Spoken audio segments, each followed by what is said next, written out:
السلام علیکم۔ میں ہوں تسنیم زہرا اور آپ سب دیکھ رہے ہیں اپنا چینل نالج ورلڈ۔ آج کی میری ویڈیو اسپیشلی السلام علیکم۔ میں ہوں تسنیم زہرا اور آپ دیکھ رہے ہیں اپنا چینل نالج ورلڈ۔ آج کی میری ویڈیو اسپیشلی والدین اور اساتذہ کرام کے لیے ہے۔ سامعین کرام، آپ نے ایک چیز نوٹس کی ہوگی کہ آج کل ہمارے بچوں میں امیجینیشن کی قوت نہیں رہی۔ ہم اپنے ارد گرد جو بھی چیزیں دیکھتے ہیں، چاہے وہ ایجادات کی شکل میں ہو، چاہے وہ فنی شاہکاروں کی شکل، تو بولوں گی تو اسی ٹاپک پہ۔ السلام علیکم۔ میں ہوں تسنیم زہرا اور آپ دیکھ رہے ہیں اپنا چینل نالج ورلڈ۔ خواتین و حضرات، آج کا میرا یہ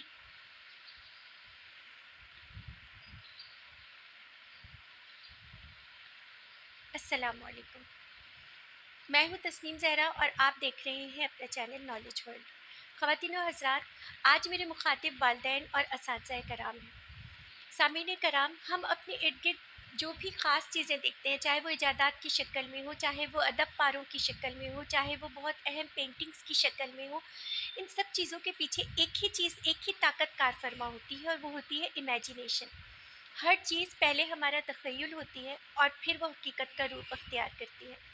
لیکن ایز اے ٹیچر آج کل میں جو چیز اپنے بچوں میں محسوس کر رہی ہوں وہ یہ ہے کہ ہمارا بچہ امیجینیشن نہیں کر سکتا، ہمارا بچہ تخیل سے عاری ہوتا جا رہا ہے۔ ہم نے اس کے ہاتھ میں ایک موبائل نام کا کھلونا دے دیا ہے جس میں اس کو ہر چیز اویلیبل ہے۔ اگر ہم اسے کہیں کہ کوئی پینٹنگ بنا کر لاؤ، وہ نیٹ پہ سے سرچ کرتا ہے اور بہت اچھی سی پینٹنگ کاپی کر کے لے آتا ہے۔ اگر ہم اسے کہتے ہیں کہ کوئی مضمون لکھ لاؤ یا کوئی تقریر کر لو، وہ نیٹ سے سرچ کر کے ایک بہت اچھا سا مضمون، ایک بہت اچھی سی تقریر لکھ کر اس کی تیاری کرتا ہے اور وہ لا کر اس کو کاپی کر کے ہمیں دکھا دیتا ہے یا سنا دیتا ہے، اور ہم سن کر خوش ہو جاتے ہیں کہ ہمارا بچہ بہت اچھا کاپی کیٹ بن رہا ہے۔ تو معزز سامعین، ہم اپنے بچوں کو کاپی کیٹ ہی بنا رہے ہیں۔ ہم نے ان کو تخیل کرنے کی عادت ہی نہیں ڈالی، ہم نے ان کو تخیل کرنے کی حص ہی نہیں دی۔ پہلے زمانے میں ہم بچوں کو فیری ٹیل سنایا کرتے تھے، پریوں کی کہانیاں، اور اب سمجھا جاتا ہے کہ شاید یہ فضول چیز ہے یا وقت کا ضیاع ہے۔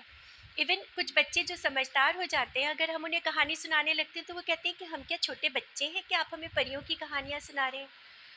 تو میری والدین سے اور اساتذہ کرام سے درخواست ہے کہ آپ اپنے بچوں کو فیری ٹیل ضرور سنائیں، آپ اپنے بچوں کو پریوں کی کہانیاں سننے دیں، آپ اپنے بچوں کو پریوں کی کہانیاں پڑھنے دیں۔ اس سے ان کے اندر امیجینیشن کی قوت بڑھے گی، اس سے ان کے اندر تخیل کی صلاحیت بڑھے گی۔ ورنہ جس طرح ہم نے اپنے بچوں کو لاجک پر لگایا ہوا ہے نا، ہمارا بچہ 2 اور 2 4 تو کر پائے گا، لیکن اس سے آگے اس کی کوئی سوچ نہیں ہوگی۔ نتیجہ یہ ہوگا کہ ہمیں بہت اچھے انجینئرس مل جائیں گے، ہمیں بہت اچھے ڈاکٹر ملیں گے، بہت اچھے میتھمیٹیشین ملیں گے، لیکن ہم میں کوئی سر سید پیدا نہیں ہوگا، ہمیں کوئی علامہ اقبال پیدا نہیں ہوگا، ہمیں کوئی پکاسو اور ساتکین پیدا نہیں ہوگا، ہمیں کوئی ٹیگور پیدا نہیں ہوگا، کوئی شیکسپیئر پیدا نہیں ہوگا، اور ہم ایک طرح سے ہمیں یوں کہنا چاہیے کہ ہماری جو تخیل کی زمین ہے وہ بنجر ہو جائے گی۔ سامعین کرام، ہمیں ڈاکٹرز اور انجینئرس کی بھی ضرورت ہے، لیکن ہمیں سوچنے والے لوگوں کی بھی ضرورت ہے، ہمیں تھنکرز کی ضرورت ہے۔ ہمارے بچے کے پاس سوچنے کے لیے وقت نہیں ہے، اور ہم اس چیز کے لیے کوشش بھی نہیں کرتے۔ ٹیچر یہ سوچ کر مطمئن ہو جاتا ہے کہ بچہ کام کر رہا ہے، پیرنٹس یہ سوچ کر مطمئن ہو جاتے ہیں کہ ہمارا بچہ بزی ہے، ہم نے اسے بزی کر دیا۔ آج چھوٹا بچہ روتا ہے تو آپ اسے بہلانے کے لیے اس کے ہاتھ میں موبائل دے دیتے ہیں، اس لیے کہ آپ کے پاس اس کے لیے وقت نہیں ہے۔ آپ وقت نکالیں، اپنے بچے کو بٹھائیں، اسے کہانی سنائیں۔ اگر ہم اپنے بچے سے آج یہ کہیں کہ آپ آنکھیں بند کرو اور امیجن کرو کہ آپ کہیں مری سوات میں گھوم رہے ہو، کیا وہ ایسا کر پائے گا؟ نہیں کر پائے گا، اس لیے کہ اس کو مری اور سوات کے بارے میں کچھ پتہ ہی نہیں ہے، اگر اس نے وہ جگہ نہیں دیکھی ہے تو آپ اسے کتابیں پڑھائیں، آپ اسے خواتین و حضرات، آپ اپنے بچوں کو خواب دیکھنے دیں، ان کی آنکھوں سے خواب مت چھینیں۔ ڈے ڈریمنگ کوئی بری چیز نہیں ہوتی، دن کے سپنے دیکھنے میں کوئی حرج نہیں ہے، کیونکہ ہر تعبیر سپنے کے بعد ملتی ہے۔ پہلے ہر چیز خواب ہوتی ہے، خواب دیکھیں گے تو اسے حقیقت بنانے کی کوشش کریں گے۔